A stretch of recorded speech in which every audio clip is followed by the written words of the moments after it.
from the soul with it. Yeah.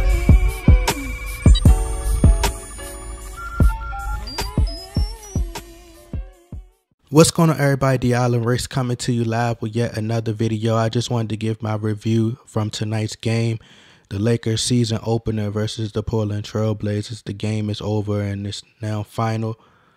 The Portland Trail Blazers win 128-119. And like I said, I just wanted to give my review and what I seen tonight. I only got to watch like the first two quarters. I kind of missed the third quarter a little bit, but I came in and watched the full fourth quarter. I'm working on a few videos right now.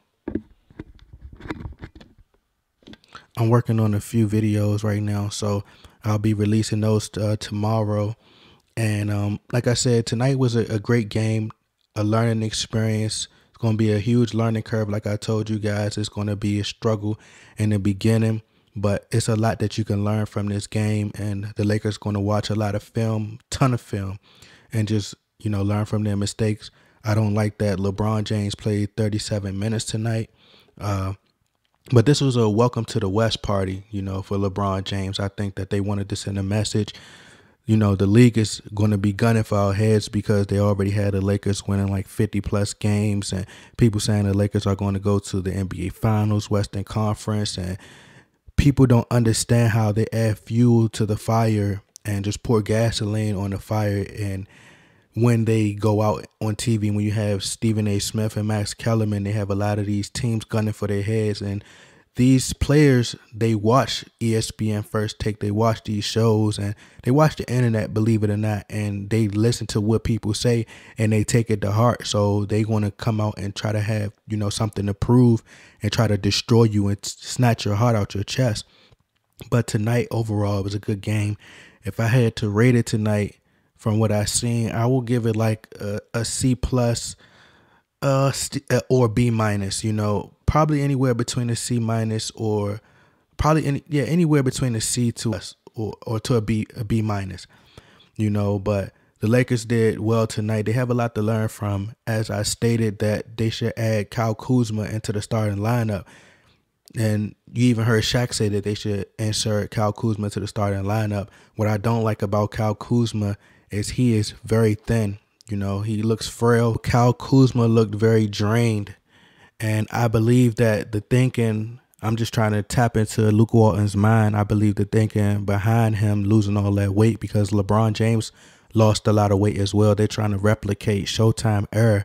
And my belief is that they're just going to try to push the ball. And that's why they wanted for Kyle Kuzma to lose a lot of weight so they could push the ball. It just doesn't seem natural. I think they need to go and try to get him back to his natural size.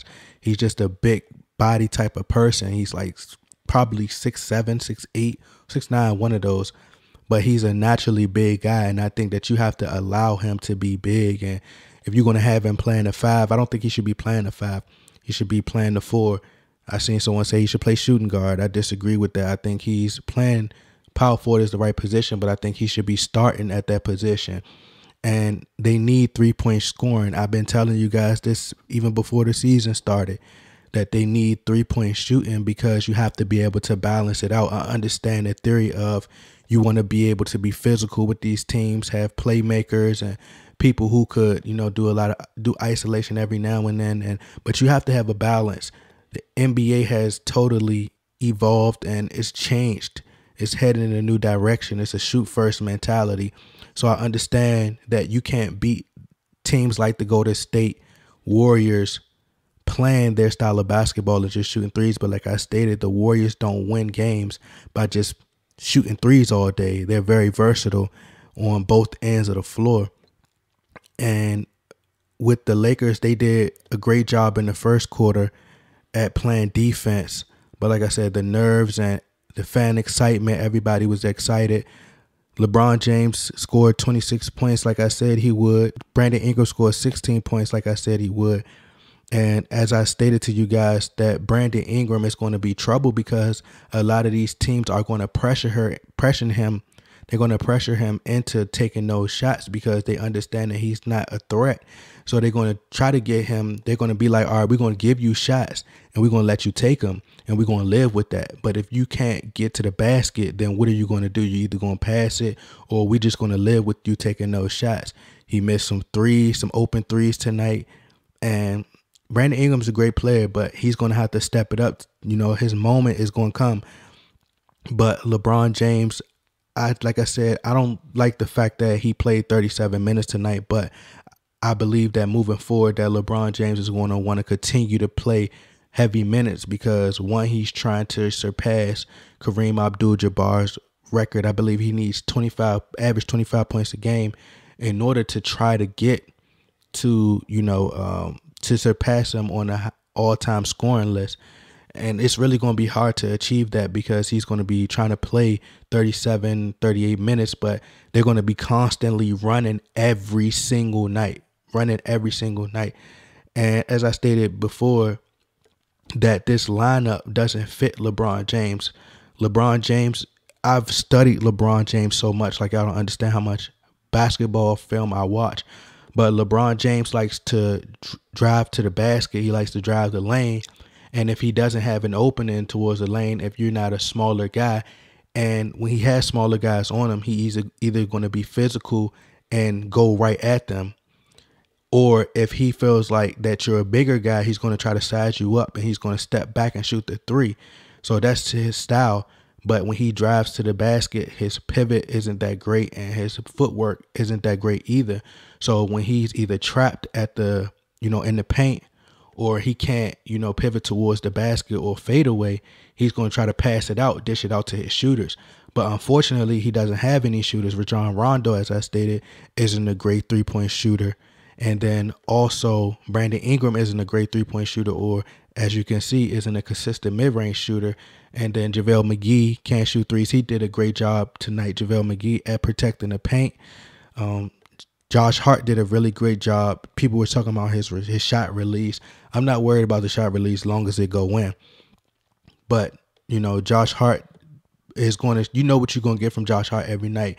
And it's about effort, and he shows up on both ends of the floor, and that's what you need. And he made shots tonight when you needed him to make those shots. But as you can see, the only thing that's really holding the Lakers back is they need a three-point score. But these young guys from this point on going to have to step it up. They really going to have to step it up. That timeline, the clock is ticking, as I stated before. And we didn't get the win tonight. I predicted that we would get the win tonight. I said it would feel like a home game. Lonzo Ball, I'm not really disappointed in Lonzo because Lonzo has a long way to go. And he's one of the players that I believe that he's in that mix that could possibly get traded if he, doesn't perform well. So he's going to have to step it up. I believe that you're going to see some glimpses. You're going to see a glimpse of this team, how great they could be, but it's going to be against subpar teams like probably the Phoenix Suns. The Phoenix Suns have gotten a lot better, but I'm saying it's going to be against subpar teams where you're going to see them really shine. But when they playing teams like the Trailblazers, it's going to be very physical. I told you guys LeBron James struggled a lot with his young core when he played in Cleveland. Both teams, even with the veterans, and then when they made the trade at the deadline, they struggled a lot as well. So they're going to need to try to get some three-point scoring in there. They need to get Kyle Kuzma in that lineup. I understand that Kyle Kuzma hasn't been shooting well, but they have to do their best to get Kyle Kuzma some open looks, to be able to have that balance, to be able to be physical, to play make, but also be able to have some three-point scoring to just balance it out.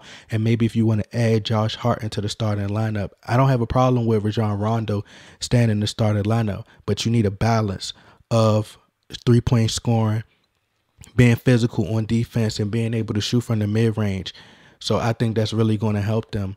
But this lineup doesn't fit LeBron James well, in my opinion.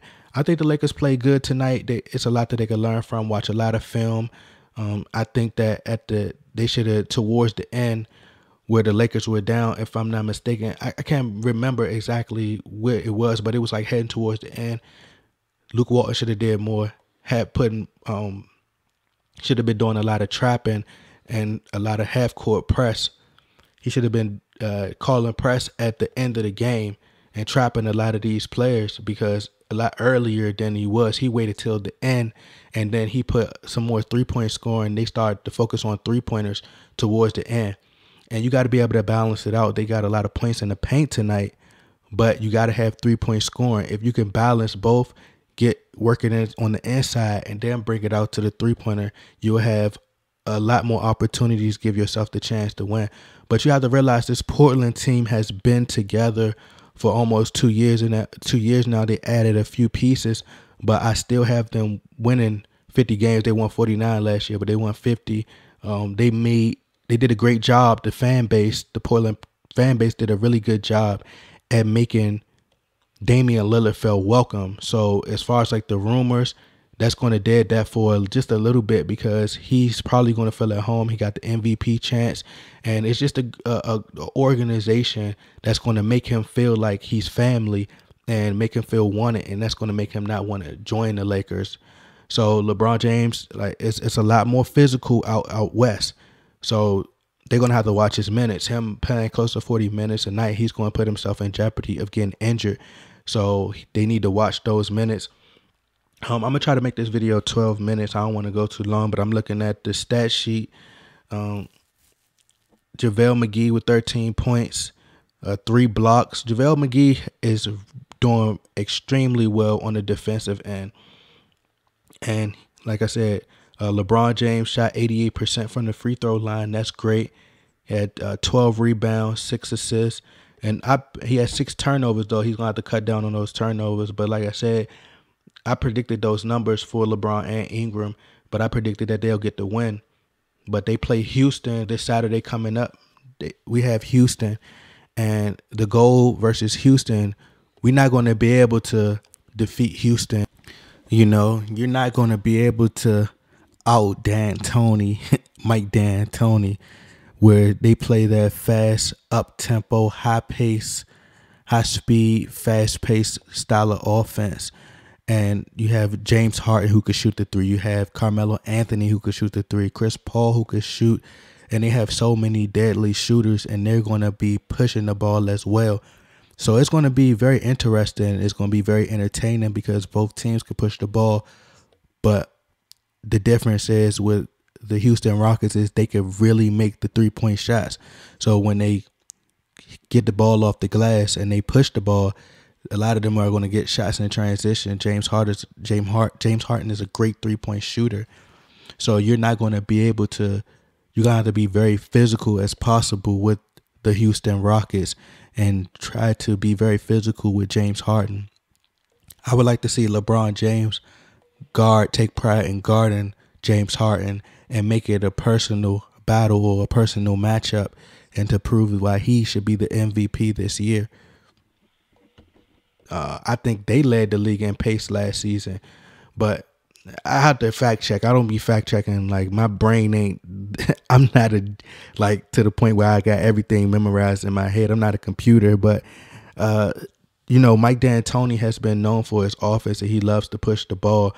A lot of these teams that you see, like the Golden State Warriors, they have taken pieces from Mike D'Antoni and implemented that into their style and incorporated it into their style of offense. What Steve Kerr did was took a piece from the Suns, took from the Chicago Bulls, the Suns, and also took a piece of, you know, style of play from Greg Popovich and the Spurs, and he incorporated all in one. He just has, of course, the talent to be able to be versatile like that.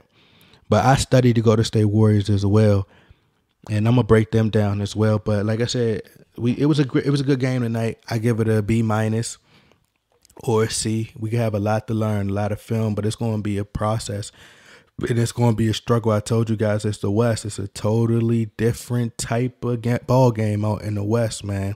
So LeBron gonna have a lot to, you know, go from. KCP only had 5 points tonight, and he played 31 minutes. He should have been on the bench. Kyle Kuzma, he had 15 points tonight. He should be in the starting lineup. And, you know, Lance Stevenson, only 4 points. They're going to need somebody to come off the bench who can really score well, you know. And I think, like I said, Josh Hart and Kuzma should probably be in that starting lineup. But we'll just have to wait and see. Houston coming up. Good game tonight. And I like what I see. I like what I see. And, you know, the rebounding, we rebounded well. Defense, the energy, they have to work on their stamina because they got tired a lot in this game.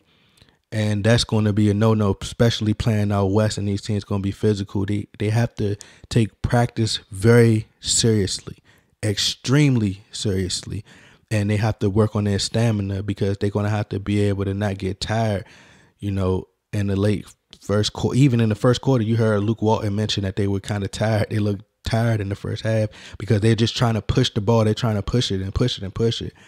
But, you know, they're trying to recreate Showtime, but they have to try to find their own style. You're not going to be able to duplicate Showtime. You're just not. The guy, Nick Stauskas, whatever his name was, he was just shooting lights out tonight. Stauskas, he went 5 for 8 tonight from 3. And you just see how important the 3 is. You know, it's evolution. The game has totally changed, and we're in a 3-point driven lead. So you're going to have a lot of 3-point scoring. And they didn't run these guys off the 3-point line. So it was like they was just standing out there just shooting threes. So they would move the ball. And as these guys would try to force them to give up the ball, like a Damian Lillard, he could pass to C.J. McCollum. And C.J. McCollum is a threat. And then they'll, you know, pass the ball again. And the guy, Stauskas, he's a threat. So you have so many options out there from 3-point, and that's why I told you the 3-ball is very important in this new generation. But that's to wrap it up, you guys. Good game tonight. Like I said, I give them a C or a B minus.